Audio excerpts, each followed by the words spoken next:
Hi there. Today I'm with Paul Oberschneider, a serial entrepreneur and author of the book, Why Sell Tacos in Africa. Paul, thanks for joining us. Thanks How are you doing? having me. No, it's a pleasure to be here. Now, you're a serial entrepreneur. You've built a lot of businesses, five-star hotels, shopping malls and all of that. Can you just tell us a little bit about how you got started and the kind of businesses that you've gravitated towards? Well, if you've heard the story, it was by accident, really. I mean, there was no business plan behind it initially, and it just happened. I was on Wall Street trading, and in 1987 decided to exit that career. Now, that was the time when they did a lot of shouting, wasn't it? Well, I was on the floor doing that. Yeah, I was one of those young guys. You have to be young to do that. And sadly, that's no longer in existence anymore. Technology has completely changed that whole game. So, reinvented myself. 1991, 92, decided to go to Central and Eastern Europe. For those that know my story, it's because that's where my father was from. I was going back to kind of just re-explore my roots. And what was meant to be sort of a 2-week holiday ended up being a 20-year sort of career. How property started was basically I was living in a Soviet-style communal block, writing business plans for people basically at that time and making a little bit of money doing that. And I needed a flat to live in.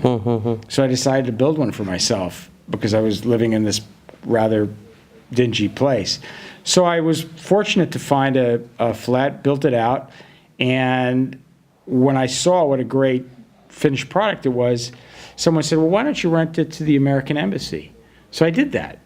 And I thought, well, that was easy. I should do that again. Good tenants? Good tenants, great rent back then because there was no accommodation space of that level. So slowly, one by one, we were hitting singles basically. We weren't out to hit home runs. The intention was never to do that. It was to build myself a flat. So that led to building Oberhaus, which was the core business that we kind of verticaled into other things after that. And, over a period of time, we became a very big shopping center developer, hotels, apartments, residential units throughout Central and Eastern Europe. We worked across 6 countries. At the end, and by 2007, 2008, we built a pretty big organization. Now, you said something very interesting there, which I'd like to pick you up on. Because many people, many entrepreneurs get stuck in, as you say, hitting singles. And find that very difficult to break out of. So what was it that allowed you to break out of that hitting singles and start hitting the home runs? I wish I could say that it was my uber intelligence, but it's not. It was just out of necessity. And really what happened was I was working in countries where I didn't speak the language at all, which forced me to have to delegate stuff to people all the time. I mean, I could go into a meeting and I wouldn't understand what was going on. So I had to be able to communicate my ideas to people through what I wanted, through a story, get them excited about it, make sure that they understood that, and then they'd go out and execute. So if I was in a country where I spoke my own language, for example, I'd probably want to do everything myself, which would have, as most entrepreneurs do, because they always think they can do it better than the next guy. So they get stuck into doing administrative things and things that they probably shouldn't be doing. By allowing people to do that for me and delegate, I was able to take a kind of a different approach and a different view, and I could sit back and I could make different decisions about things.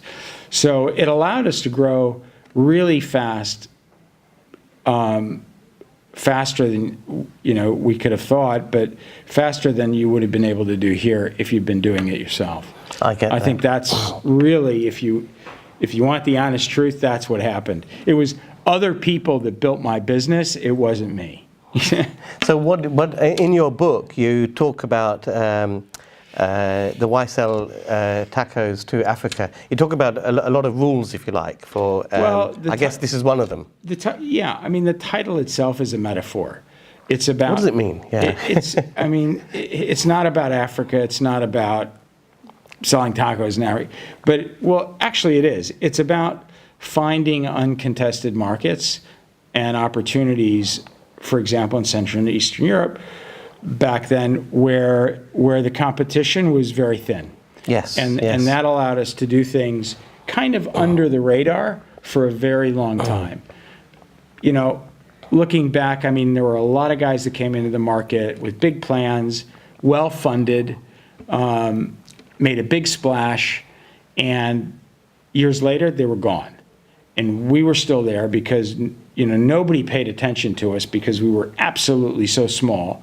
We didn't make any noise, and we just kind of inched up, hit those singles. Pretty soon we were hitting doubles, and, you know, and then eventually, you know, at one point we were able to go out and raise a lot of capital. And the other thing that made that happen was, you know, a lot of capital was looking for opportunities in that marketplace, but even though those people in those markets were rather intelligent and knew the local ground, they were on the ground, the communication between capital and what they were actually trying to do was a bit fractured.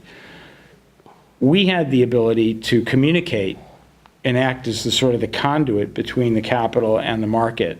And so we were able to do that from Tallinn, Estonia to Warsaw down to Kiev. And, yeah.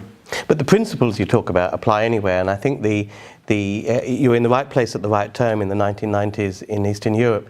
But in any property market, there are always opportunities to be ahead of the curve. A good example here in the UK was the office to resi conversion. Huge. If you were in that in 2013 from 2016, no one knew about it. Yeah, no, it was huge. And it was happening all around very quietly until finally it gained momentum. So you got to look for that market niche. Today, I think maybe it's exit finance. You know, so you've got a lot of developers today that may have started building stuff a year and a half, 2 years ago.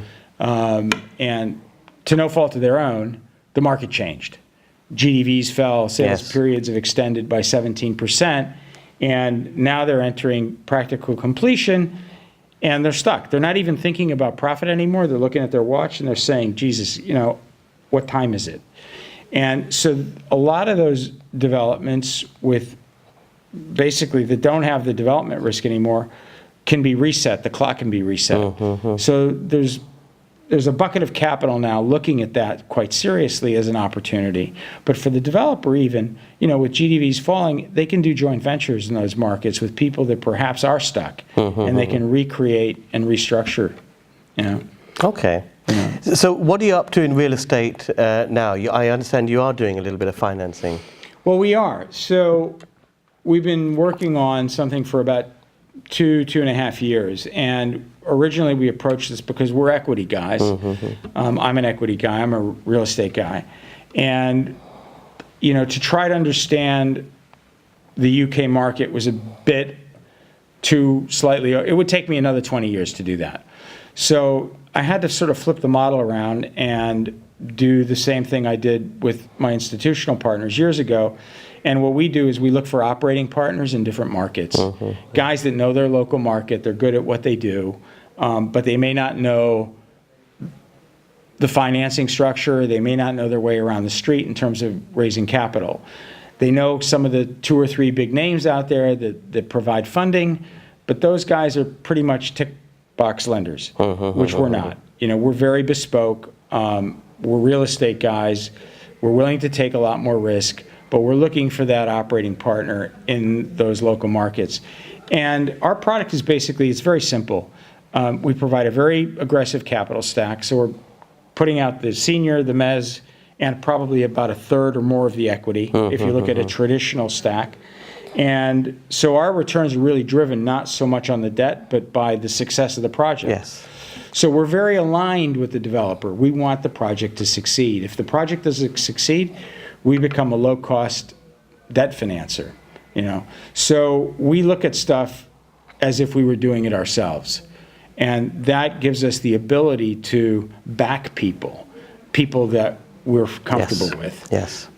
So that's our product, basically. It's providing credit So we do take a first charge, obviously. We provide a lot of credit. We provide backup if a developer needs it. And we're looking for that guy that just kind of doesn't know his way around the street. Yes, yes, yes. So is the developer, of course, is the person that you're lending to. Yeah. But you mentioned GDVs are coming under a little bit of a challenge at the moment. Are there... That's polite. That is polite. But are there any particular sort of deal opportunities where you see as trouble ahead? And also the other side is, are there particular areas of real estate projects that are going on which you see are plenty of opportunity over the next few years? Well, I think for us, it's the affordability factor that's really important. I mean, when we underwrite a deal, we look at, sales comps, build comps, investment comps, but really it's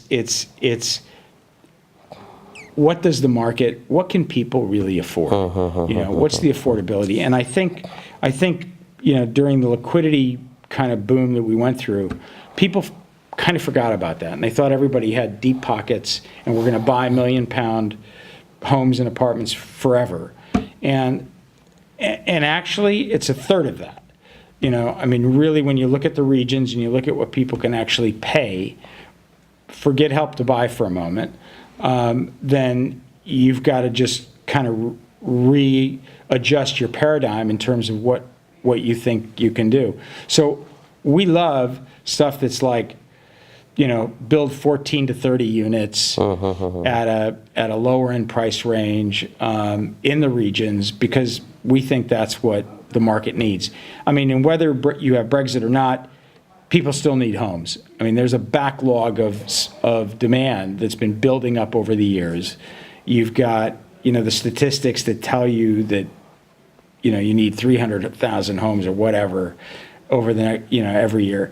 So we don't think that there's a demand problem. It's really, there's a lot of supply on the market, excuse me. It's just the wrong supply. Yes, yes, yes. You're talking about the bread and butter. So, 20, £150,000 apartments in Luton, great. 1.5 million place in Kensington, probably not. Not for us. Well, not for many people, I think. There are plenty of lenders that did and do lend on that kind of stuff, but that's not us. Okay. And I guess because you've built these things yourselves, you have a far more understanding now as a lender, because you've walked in the developer's shoes. See, well, that's it. We know where the pain points are, and we know what these guys are going through. I mean, we're backing, we like to say, the small s and the small m in the SME acronym. That's our market. What sort of lot size, just to give people an idea? Call it, in terms of capital deployed, 2 million up to, say, 15 to 20 on the high side. So, I mean, typically we would look at, we love deals that are about 6.5, 7 GDV. Well, listen, thanks very much, Paul. I think it's been a pleasure. Great insights into the way you think and business and all the rest of it, and some of your thoughts on sort of real estate. And I always say that the people who are putting their own money into investing into other people's deals, they really need to have their nose close to the ground in terms of what's happening. Otherwise, they're going to lose a lot. Great. Well, listen, thanks very much, Paul. Thanks for having me. And Paul will be coming along to speak at a future Baker Street. And you can see plenty more videos, interviews with people in property on this website. Subscribe, hit the bell icon. It's the only way you're going to keep up to date with what's happening on this site. We post new videos every week. So stay tuned for a lot more. Bye.